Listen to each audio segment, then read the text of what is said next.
Qui était Michel de Notre-Dame? Ah ben voilà. Merde.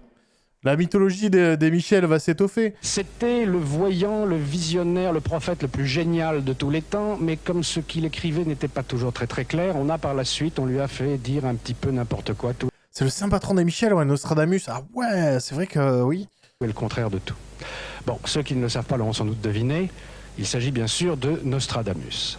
Alors à propos de Nostradamus, de sa vie et de son œuvre, voici une chronique en images qui devrait vous... Depuis le XVIe siècle, on peut dire que les ouvrages se sont succédés en rafale sur Nostradamus.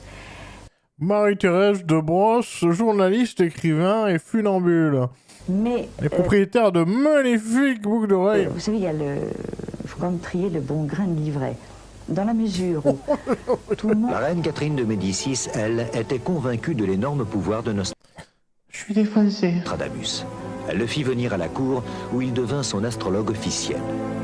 En 1555, il lui prédit que son mari, le roi Henri II, serait assassiné quelques années plus tard, ce qui se produisit 4 ans après. Par lui en plus, hein, par Nostradamus. Le prophète prédit étrangement qu'ils porteraient tous la couronne de France, mais qu'aucun des 4 n'atteindrait jamais l'âge adulte pour régner. Ce qui s'avéra vrai. Il pète l'ambiance, Nostradamus, mais quel bâtard. Alors lundi, Jupiter dans Vénus, oh, c'est... non, non, non. Dans la lune de Jupiter, c'est ça? La même jusqu'à préciser Les anneaux de Saturne dans la lune. dans ses prédictions la façon dont le jeune Henri III serait assassiné d'un coup d'épée dans le ventre. Mais les prophéties de Nostradamus ne concernent pas que son époque. C'est quand même cool, ça. Regardez, le bouquin, il y a marqué « Prophétie de Monsieur Michel ». Monsieur Michel Nostradamus, là on est sur la pierre angulaire des Michel. J'ai envie de dire, tu peux pas micheliser plus que ça. Les prédictions vont jusqu'en 3797. Certains de ces événements se sont produits comme il l'a annoncé, avec une surprenante exactitude. Attends, c'est quoi? De Luict viendra par la forest de Rennes, de pas à Voltorte, Erne la pierre blanche, la Mauve, quoi? Non, excusez-moi, j'ai bu en gris dedans Varennes. Et le cap cause tempeste, feu sans tranche. Tu remets la petite sœur et après j'y vais. Nostradamus prédit également la fin de la reine Marie-Antoinette et de ses enfants. Mais il a annoncé aussi dans un autre pays... Il peut pas annoncer qu'on gagne au loto. Pourquoi c'est des gens qui se font trucider, décapiter chiant, quoi. Michel, t'es relou. Michel, je voulais pas te le dire, mais là, putain, tu nous fais chier, là. Une autre révolution qui aurait lieu en octobre. Ouais, cet effet spécial, il est beau. Regardez le texte, il jaillit du livre. Le plus étonnant reste tout de même la prophétie faite sur la chute du mur de Berlin et sur les conflits qu'entraînerait la fin du communisme. Avant le conflit, le grand mur tombera. Le grand mort, la calotte de ses morts, mort trop subite et plainte. Né mi-parfait, la plupart nagera auprès du 9-200 la terre teinte. Eh, ça fait peur. J'ai dit 2 fois mort. La calotte de ses morts. Il était un peu Lopez sur les bords. Nostradamus a également prédit pour la même époque une guerre au Moyen-Orient, symbolisée pour lui par le croissant, et où les musulmans sont désignés comme ceux du vendredi, jour de recueillement de l'islam. C'est en étudiant les astres et les planètes que Nostradamus détermine précisément les dates sur lesquelles il fait des prédictions. Mais le plus étonnant, c'est qu'il mentionne des planètes qui ne sont pas encore découvertes à son époque. Oh, croustillant ça. Il utilise Uranus, qui a été découvert en 1791, Neptune, qui a été découvert en 1846, et Pluton... Le mec il joue à Civilisation avant que les jeux vidéo existent, ouais, mais avant que ce soit cool même. que les Américains ont découvert en 1930. Elle a une chaîne de vélo autour du cou. Alors, d'abord, mais je suis sûr qu'elle a une énorme horloge, tu vois, en mode Flavor Flav. Je suis sûr que c'est une rappeuse, elle. Je suis sûr qu'elle... Monsieur, qui donne des configurations planétaires en utilisant 3 planètes, dont certaines ont été découvertes 4 siècles après lui. Vous imaginez le problème que ça pose? Parce que ça veut dire que non seulement il connaissait ces planètes... Ouais, mais est-ce qu'il a compté Pluton? Parce que c'est plus une planète maintenant. Et ouais, Nostra, il est dans le fion, effectivement. Il les nomme, mais qu'il connaissait leur distance au Soleil et leur période de révolution. Qu'a prédit le grand visionnaire pour l'avenir de notre planète? Je sais tout. Tout d'abord, une période économique difficile. Mais en 1999, Nostradamus prédit l'avènement d'un grand roi en France. Une période économique difficile. Oh là là, putain, qu'est-ce qui s'est mouillé en prévoyant ça? Mais ce n'est que vers la fin du 4e millénaire qu'adviendrait le véritable âge d'or. Un âge où l'humanité pourrait enfin vivre dans la paix et dans le bonheur. Il n'y a donc plus que 18 siècles à attendre. Le 11 septembre 2001, le jour de liesse où l'humanité se rassemblera. Bien, il n'y a plus qu'à en prendre son parti. Naturellement, nous ne serons pas là pour vivre cette époque de paix, de bonheur et de sérénité, à moins qui sait que nous ne revenions réincarnés. Bien, si vous cherchez... Ah putain, il croit à la réincarnation, Alexandre Balou. C'est Balou, hein. Tant pis. On se laissera jamais de ce Je vous propose maintenant un petit Je suis Melcadré, salut. voyage en Normandie, à l'abbaye de Mortemer, très exactement. L'abbaye de Mortemer, c'est un des hauts lieux de l'architecture religieuse du Moyen-Âge, mais c'est aussi et surtout un lieu de mystère. On y retrouve par exemple Ça tombe bien. une dame blanche, une autre, c'est pas celle qui fait de l'autostop. Oh, tu dis ça avec un ton un peu méprisant, Alexandre. C'est pas l'autre qui... Non, elle est dans un château, celle-là, c'est... Et surtout, elle ne serait pas la seule à hanter ces lieux historiques. C'est à Oh putain, c'est un crew, un gang. 100 km de Paris que fut bâtie la première abbaye cistercienne de Normandie, Mortemer, haut lieu de l'architecture religieuse du Moyen-Âge. C'est aussi pour certains un endroit entouré de mystères où le passé semble revivre. Selon la légende, les forêts qui entourent l'abbaye seraient peuplées de monstres étranges que l'on peut apercevoir les nuits de pleine lune. Ah, voilà, là c'est bien, on met carte sur table, on y va, là. On y va. C'est parti, je voulais du mystère, tenez. Des loups-garous. J'ai été surpris par un bruit inhabituel. C'était comme Lucien Janaise, libraire. des plaques de cuir qui se détendent. Vous voyez Quoi?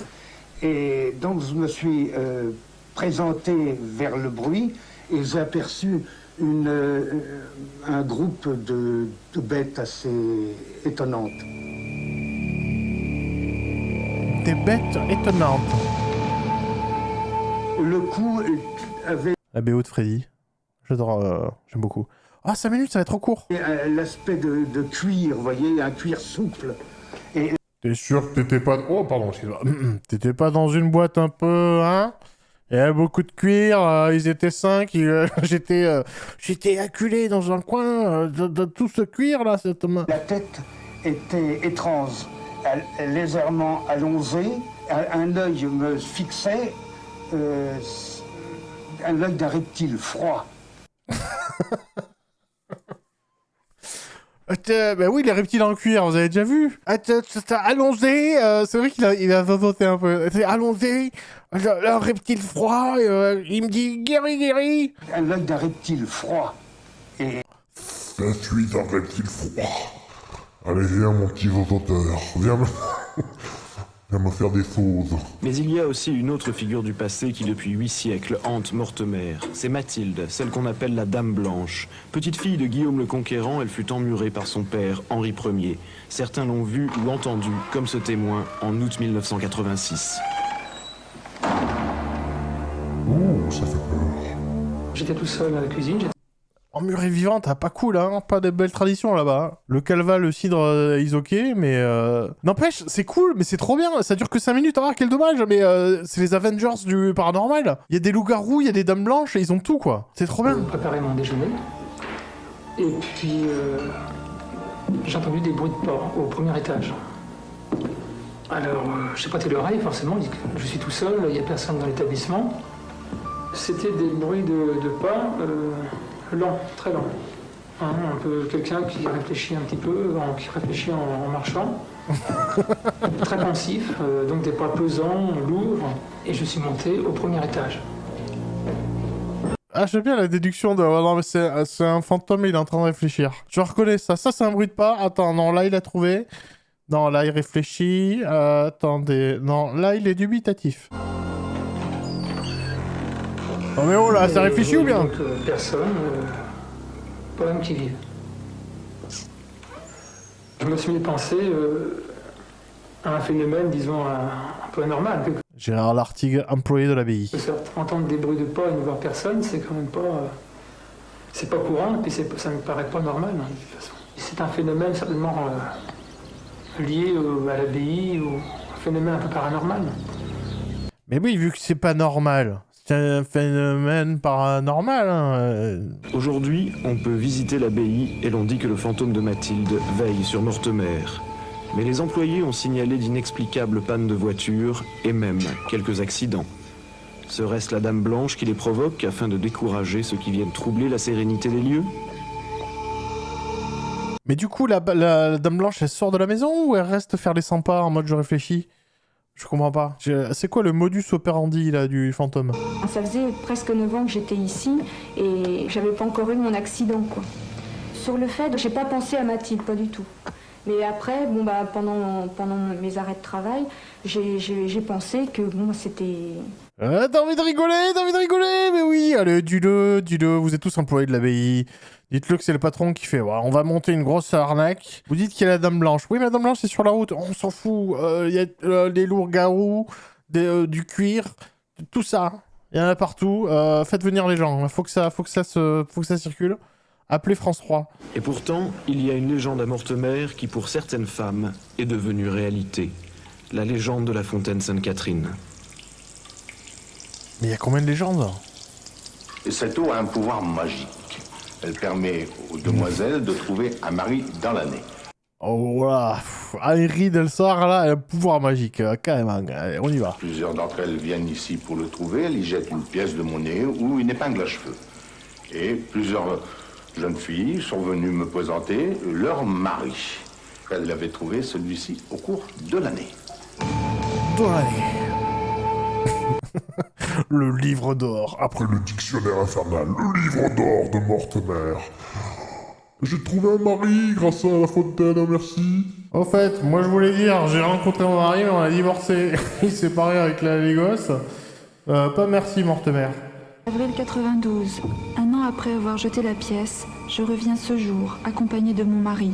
Faites comme moi, et vous verrez. Faites comme moi, et vous verrez. Vous serez heureuse. Une pièce de 2 francs. Une relation à 2 balles. Voilà. Merci, Mortemer. Mystère maintenant, mais je vous... d'une femme. Merde. C'est fini déjà? Mais du coup, après, c'est la Dame Blanche qui prend le relais, qui fait « Attention au mariage !» Ah, quel dommage. Là, ils ont trop teasé. Moi, je voulais voir... Attends, tu me bourres des fantômes, des loups-garous, des machins, et tu me retires le peine de la bouche, là. Qu'est-ce qui se passe? Voilà, il nous reste maintenant, comme à l'accoutumée, à feuilleter le journal de mystère avec Marielle Fournier. Bonsoir Marielle. Bonsoir Alexandre. Et il se trouve que nous avons parlé ce soir dans Mystère des sectes et de... Ok.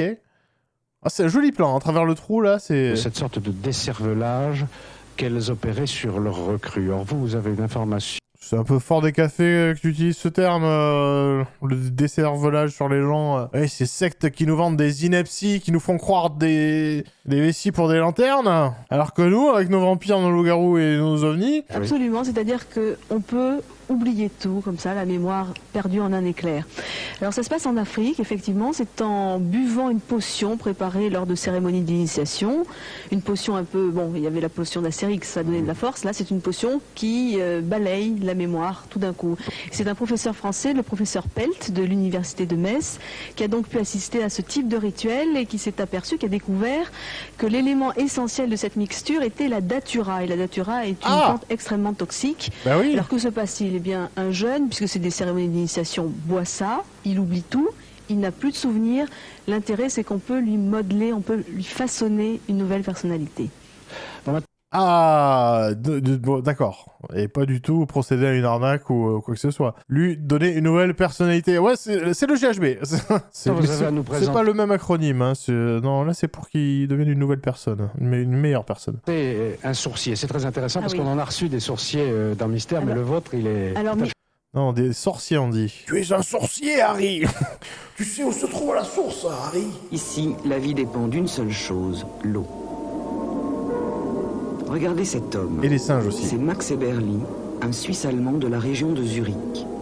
Il possède un don extraordinaire. Oh là là! Non, pas comme ça. Non, surtout pour les Suisses, on va pas faire... Non, non, hop, hop, hop, hop. Pour moi, c'était un don. J'étais, comme on dit, un mordu. Il me fallait sans arrêt chercher. Je cherche la merde. C'est un peu Monsieur Burns, non? Ou je sais pas, il a un petit air... Max n'a pas besoin de... Avec ses mains comme ça. C'est-à-dire que... De là à là, c'est chez moi. de baguette de sourcier. C'est son corps tout entier qui lui Non, sert non, d'instrument non, de non, détection. non, non. Non, qu'est-ce que tu nous fais, là? Il y a des enfants qui regardent, putain. Mais oui, mais... Non, mais c'est pas moi. Oula pour Monsieur Burns, là. Moi, je pense qu'il est sortir une baguette, Enfin, non, oui, non, pas formulé comme ça. Désolé, je suis navré, excusez-moi, je suis fatigué, puis... mais c'est de sa faute aussi à lui, là. C'est son corps tout entier qui lui sert d'instrument de détection. C'est mon corps tout entier qui sert de détection. Après avoir senti à main nue les radiations émises par les courants telluriques, il peut déterminer... Le tellurisme est de retour, hein. C'est un terme... C'est mystère sur 20, le tellurisme. À l'aide de petits bâtons de marquage, il indique l'emplacement précis où il faudra creuser. Mais il cherche de l'eau ou du pétrole? Parce que si la morale du truc, c'est qu'il trouve du pétrole, il l'embarque et il se casse, ça c'est drôle. Parce qu'il pourrait aider plein d'Africains à trouver de la flotte, ça c'est cool. Pour trouver, Max n'a pas besoin de se rendre sur place. Il peut le faire à l'aide de cartes et déterminer non seulement les nappes phréatiques, mais aussi les gisements de pétrole. Mais il est trop fort, Max. Mais Max, mais je vais pas, je vais l'appeler. Max, viens chez moi. Mais non, il fait sa distance en plus. Il est trop fort. Regardez, il fait guiri sur la carte. On va remettre le geste au ralenti. Regardez cette guirillade. Déterminer non seulement les nappes phréatiques, mais aussi les gisements de pétrole. On peut tout chercher. Chaque minéral possède ses radiations propres. On peut même déterminer la profondeur et la quantité présente. Ah ouais, mais vous, les scientifiques, là, faites les malins. On va faire des calculs. Non, moi, je sais tout faire. Donne-moi une carte, je te donne la profondeur, l'âge du capitaine, pourquoi, qui va gagner la Coupe du Monde, tout, clair en main. Il a effectué des missions dans plus de 30... Ce plan est beau. Au-delà de ça, ce plan est très joli. Mais oui, mais c'est le daron spirituel d'Antoine Daniel. Ah oui. Il doit le poutrer sur GeoGuessr, mais... Parce que non seulement lui, il te trouve le pays, mais il te trouve où est-ce qu'il y a du pétrole et de l'eau. Là, à ce niveau-là... Dans le pays d'Afrique et d'Asie. Les sociétés le sollicitent souvent, mais il ne se déplace que lorsque son intuition le lui conseille. Toujours gratuitement. Arrête, mais oh là là, mais tu es tellement bon. Gratuitement, tu vas trouver du pétrole et tu vas le donner aux gens. Tu vas dire, ouais, non, mais... Géomergezer... S'il trouve du pétrole, il va dire, non, mais allez-y, prenez-le. Je n'en veux pas. Oula, qu'est-ce qu'il fait avec son doigt, là? C'est trop mignon ce qu'il fait, regardez. Regardez comme il bouge.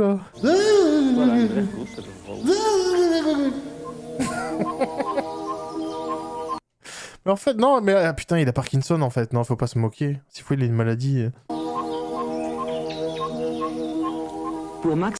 Qui fait les bruits, là? S'il n'y a pas d'électronique? C'est lui, quand il détecte, il fait bip, bip, bip, bip. Ah, c'est un oiseau qui bip. Ah, c'est un oiseau, pardon.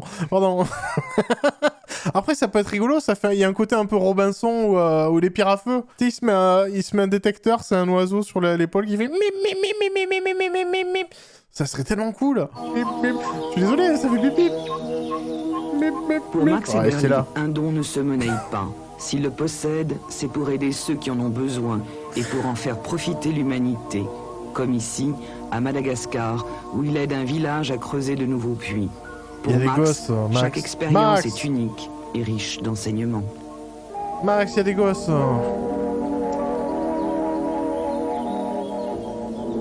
Qu'est-ce qu'il fait? Le seul souhait de Max, c'est de pouvoir continuer encore des années à sentir les radiations de la Terre. Sans eau, il n'y a pas de vie. Mais lui, il sait que même à travers les déserts, il y a d'immenses étendues d'eau. Salut mon pote. Bien, merci, Ah, le petit geste Jedi à la fin, il est merveilleux. Attendez, on va remettre.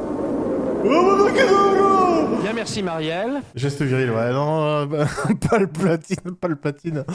De ouf. Non, mais Max, faut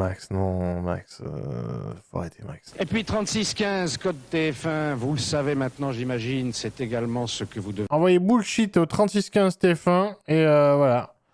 C'était un journal de l'étrange? Ah, mais c'était focus sur Max. Ils avaient que ça comme sujet.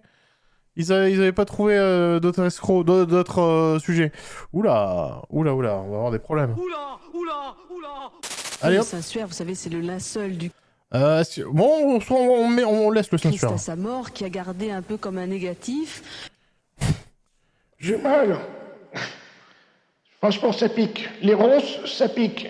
Vous pouvez noter ou pas?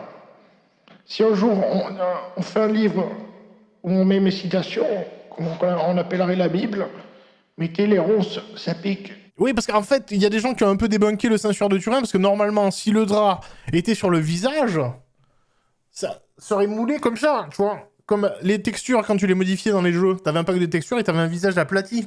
Ça veut dire que si le Saint-Suaire, tu le mettais à plat, le visage, il ferait comme ça. Tu devrais avoir une tête de Jésus qui fait voilà.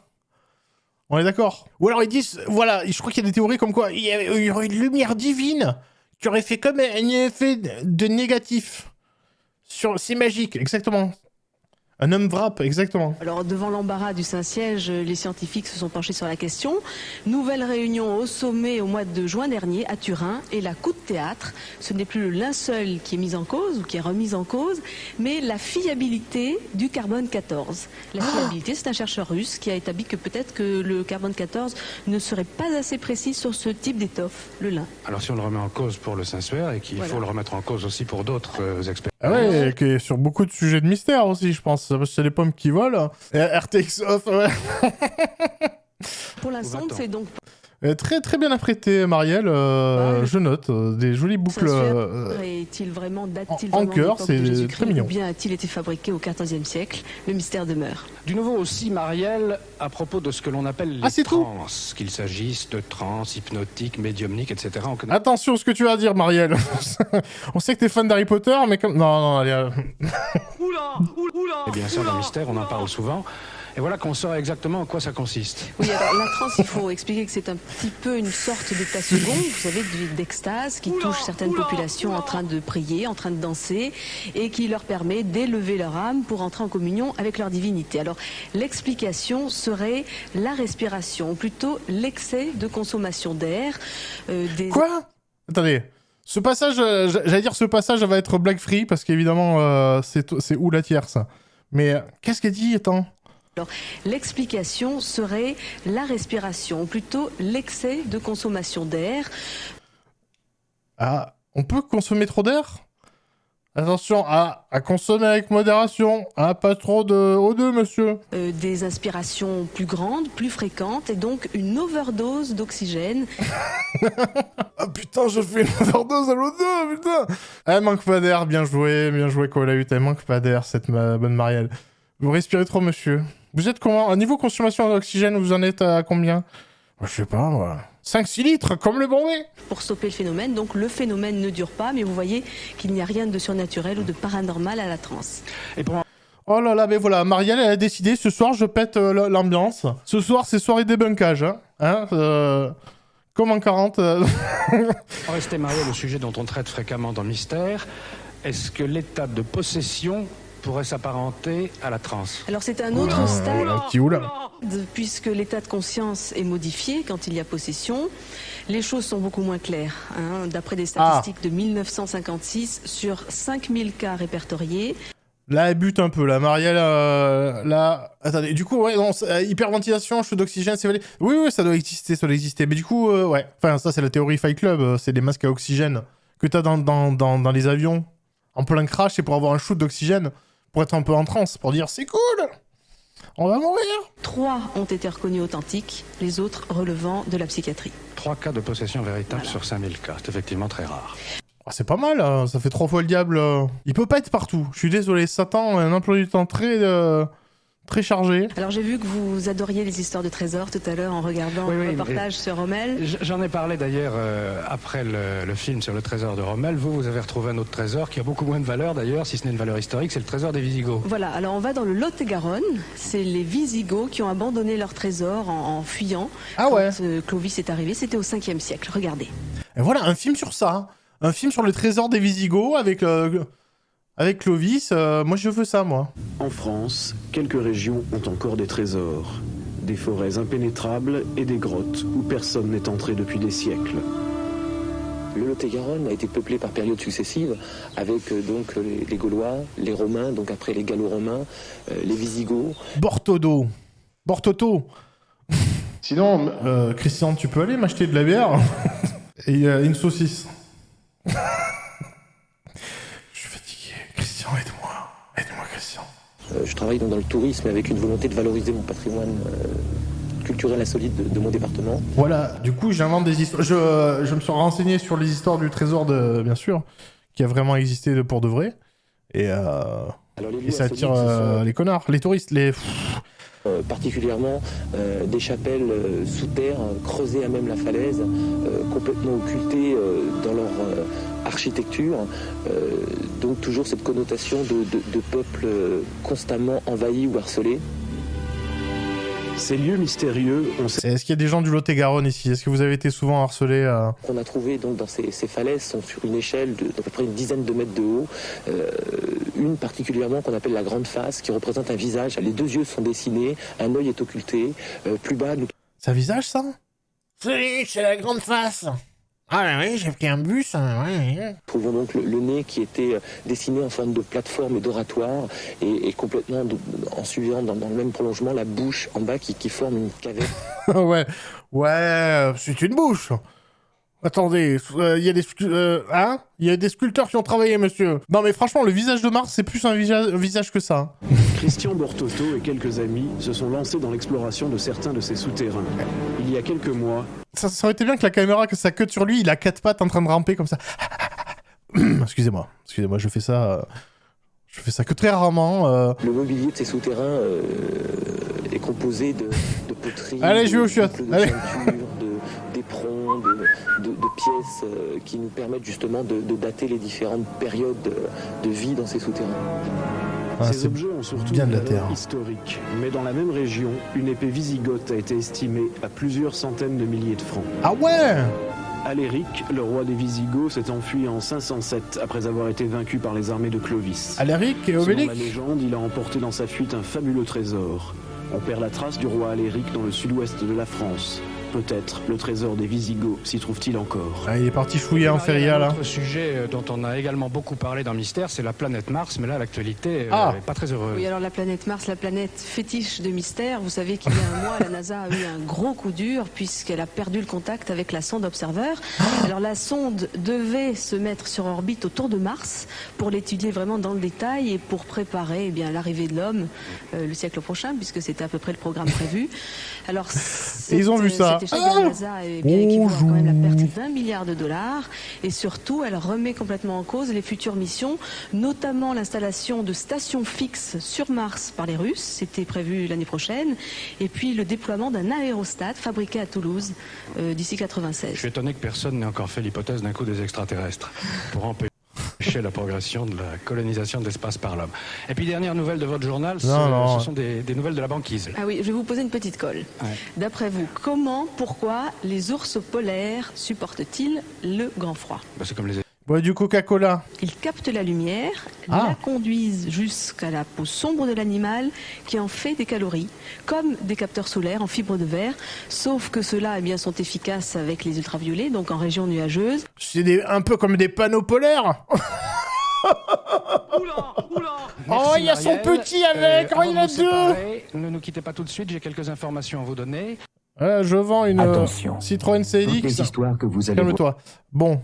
C'était sympathique. Ça manquait de paranormal, Après, il reste les trucs de la religion. Attends, on va se mettre la voyance. Allez, quitte à avoir des problèmes. Allez, hop. Allez, hop. Allez. C'est parti. Le cordon des druides, y a pas... Oh là là, déjà, ça commence. Voilà, Kamehameha. Attention. De Nostradamus aux chamans africains, Des prophéties bibliques aux prédictions astrologiques, l'homme a toujours cherché à connaître l'avenir. L'histoire de l'humanité est parsemée de troublantes prémonitions. À travers les âges, la voyance reste un mystère qui bouleverse notre conception de l'espace et du temps. C'est les cartes du tarot de Jojo aussi, hein. Là on est complètement... La voyance, c'est... Michel. Une pensée animale. Monsieur de la Plantine, professeur d'ethnologie, Université de Lyon 2. Ah, ça fait Palpatine, sinon... Ouais, je sais pas. Il ne se déclenche pas à partir de sensations extrêmement fortes qu'a le voyant qui effectue un voyage dans le passé et dans le futur des autres. Un acte d'amour. C'est un acte d'amour. D'abord un acte d'amour. Quoi ? Un acte de générosité aussi. Mais de quoi il parle ? Il parle de quoi ? L'autre il parle de voyage dans le temps, l'autre il parle d'amour. C'est à Lyon que Georges de Bellerive exerce la voyance. Ah, ben le cousin de Gérard, bien sûr, hein. Ah, ben oui, bien sûr. Ce jour-là, il recevait 2 étudiants. Une petite partie de Gwent. Regardez-moi. Par Osiris et par la Biche, regardez-moi. Regardez-moi, tu es un sanglier, tu vas me payer très cher, tu vas tout payer. Dans quelques jours, vous allez traverser des émotions très fortes. Quand vous allez penser à moi. Quel genre d'émotion? La musique, ah ouais. Enfin, je veux dire, par rapport à qui ou par rapport à quoi? La tête. Qu'est-ce que j'en sais, moi? Par rapport à un ami. Ou une amie.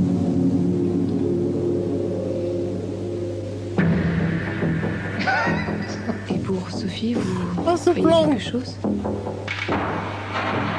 Putain, c'est du Tarantino, quoi.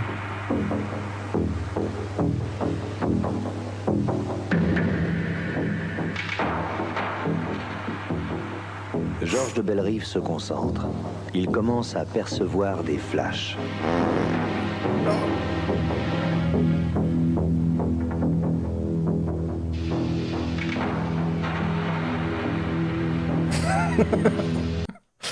Qu'est-ce que je pourrais m'acheter avec tout ce pognon? Non, j'ai déjà une belle voiture, une belle maison. Une remorque. Pour mettre quoi dedans? Je sais pas. J'ai pas de chien. Un chien? J'en sais rien. C'était quoi la chanson? Ça disait quoi? On a la coupe à la maison. C'est terrifiant. C'est intense, j'y crois à fond.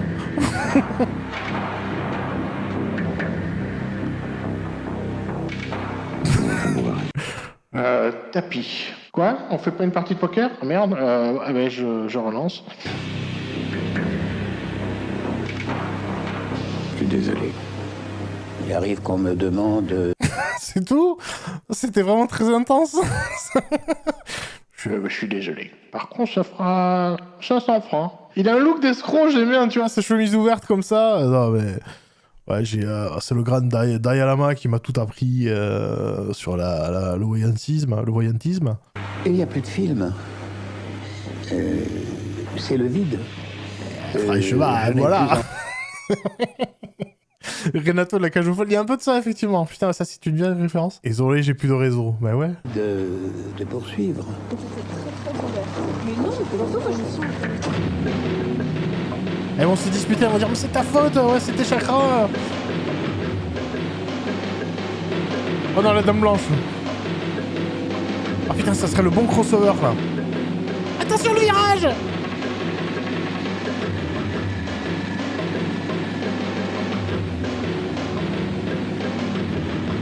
Le batteur fou.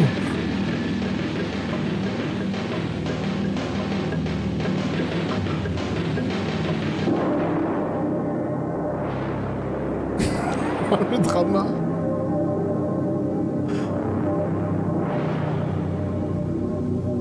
C'était Jean-Marie Laforgue. qui avait tenté de traverser Paris les yeux bandés en conduisant une Fiat Panda.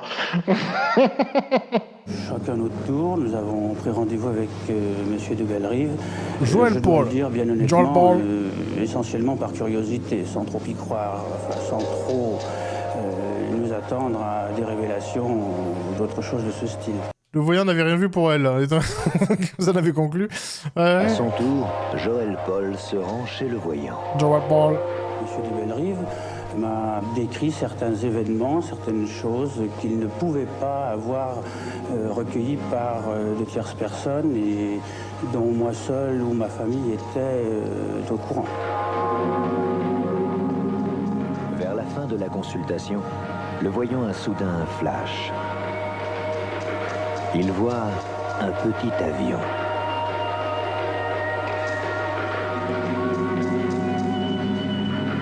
Il a le sentiment angoissant d'un danger imminent. Ah, la mise en scène, hein, c'est soigné. Des flammes. Un accident terrible. Puis soudain, il se rappela que c'était le film qu'il avait vu hier soir. Un très bon film d'ailleurs. Et surtout, pendant 3 ans, vous ne prenez aucun avion privé. J'ai été beaucoup plus intéressé. Qu'est-ce que c'est que ce conseil? C'est pendant 3 ans, vous évitez les croisières de luxe. Ah, mais j'ai pas une thune. Non, j'ai dit, pendant 3 ans, ne croisez pas Brad Pitt, d'accord? Loin de se soucier de l'avertissement de Georges de Bellerive, Joël Paul part pour la Bolivie. Ah, mais si, il cherche aussi, il cherche le bâton, c'est pas possible. Attendez, du coup, ah mais non, c'est un avion privé ça. Attends, ou alors non, je sais pas. Pourquoi vous êtes drôle en retard? Heureusement que la compagnie a frotté un avion privé, sinon on serait pas parti. Un avion privé? Moi je croyais que c'était... Joël est saisi d'une angoisse. Un avion privé? Ouais, l'acting il est goldé. Hein. Il se souvient de la prédiction du voyant. Pendant 3 ans. Vous ne prenez aucun avion privé. Il est derrière, il est au fond, il est dans la rangée B7. Pendant 3 ans. Oui, je vole avec vous. Oui, oui, je vous suis.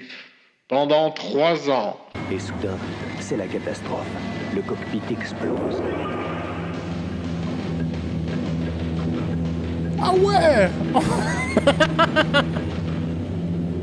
Oh, fermez la fenêtre! Fermez la fenêtre! Les passagers ont survécu, mais enfin, il aurait bien pu se faire également que l'avion tombe en chute libre, hein, très honnêtement. Donc là, vraiment, j'ai pensé à ce que m'avait dit M. de Bellerive.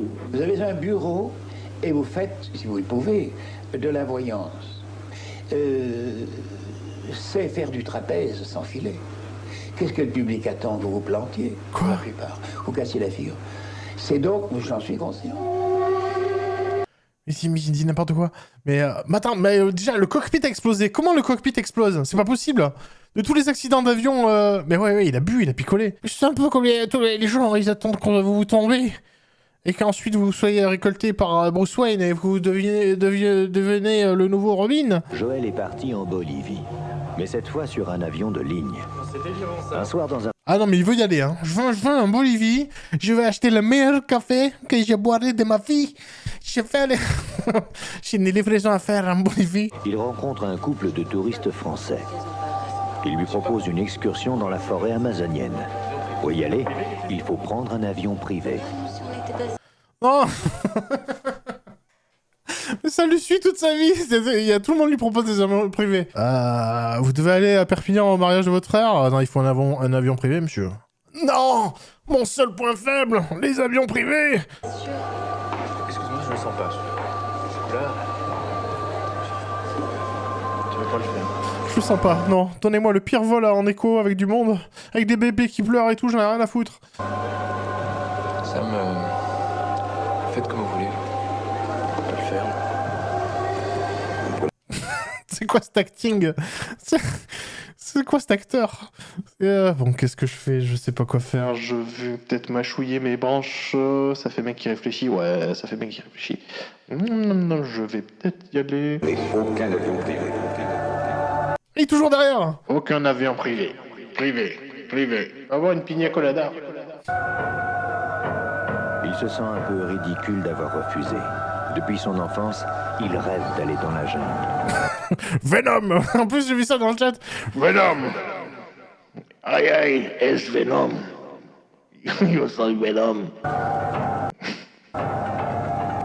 Mais c'est quoi ça? Qu'est-ce qui se passe? On a basculé, on est dans une pub, ouais, il y a Tom Selleck qui le regarde de manière langoureuse et lui, il mange sa petite tortilla.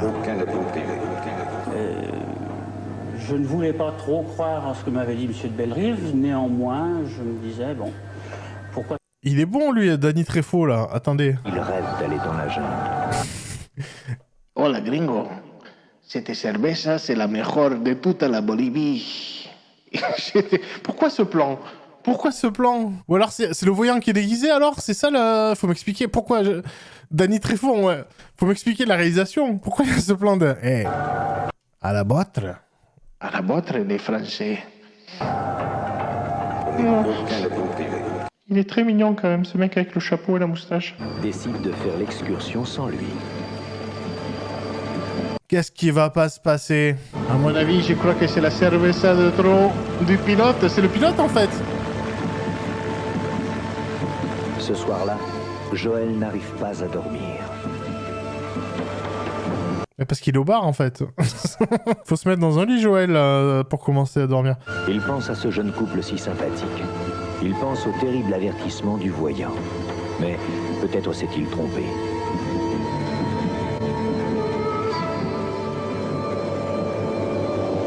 Le voyant, c'est pas une machine à remonter le temps, à explorer le temps. C'est quelqu'un qui vit des impressions, des émotions beaucoup plus fortes que vous et moi. Oh, ce bullshit, oh là là. Mais non, mais c'est pas qu'on voit l'avenir, c'est que on ressent plus... hein, à l'aptitude à les communiquer. Toute la nuit, Joël se sent oppressé par une angoisse qu'il n'arrive pas à maîtriser. Ça s'appelle la tequila.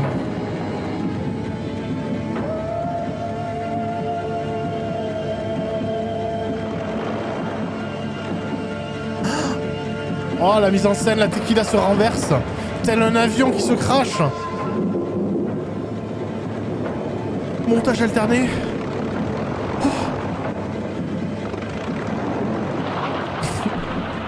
Ah, j'aurais pas dû mettre de la tequila dans le réservoir. Oh là là!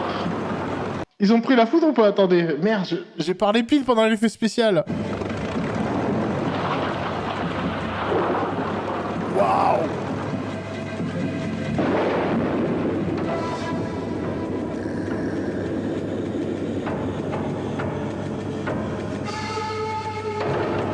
Au petit matin, Joël apprend la terrible nouvelle. L'avion s'est écrasé et il n'y a aucun survivant. Là, véritablement, je dois dire que c'était assez... ça m'a impressionné. Ce n'est pas pour autant que j'en ai tiré des conclusions métaphysiques ou philosophiques de quelque style que ce soit. Mais je suis impressionné. C'est la première fois que je vois un verre s'exploser comme ça. Pourtant, c'est solide, un verre de tequila. Jamais il fait un petit sourire à la fin, du genre, bah, eux sont morts, mais pas moi. Toujours, d'ailleurs. Tant pis pour leur gueule. Salut. Ben moi, je suis vivant. Georges de Bellerive est crédible en tant que voyant. Il est crédible dans la mesure où il est un être faillible, avec plein de faiblesses. C'est-à-dire quelqu'un qui vit des émotions très fortes, qui est capable d'incorporer. Ben oui, on se serre les coudes entre collègues. Dans le temps des autres. Il fait un métier extrêmement difficile que je voudrais pas faire. Oh. Comment expliquer la prédiction si précise du voyant qui a peut-être sauvé la vie de Joël Paul? Ne s'agit-il que d'une coïncidence ou certains d'entre nous possèdent-ils le don mystérieux de lire le passé et d'entrevoir l'avenir? Alors, certains des personnages que vous avez vus... sont peut-être des menteurs. Ok, ouais, mais ça fait 2 avions quand même. Ça... Il a eu du bol, mais ouais, il y a un avion qui a pété. Ou alors c'est un chat noir, c'est dès qu'il s'approche d'un avion, c'est la merde. Mais ouais, non, mais c'était rigolo. C'était rigolo. Moi, je pensais que ça allait parler plus de techniques de voyance de manière générale, mais je pensais pas qu'il y avait une petite histoire scénarisée.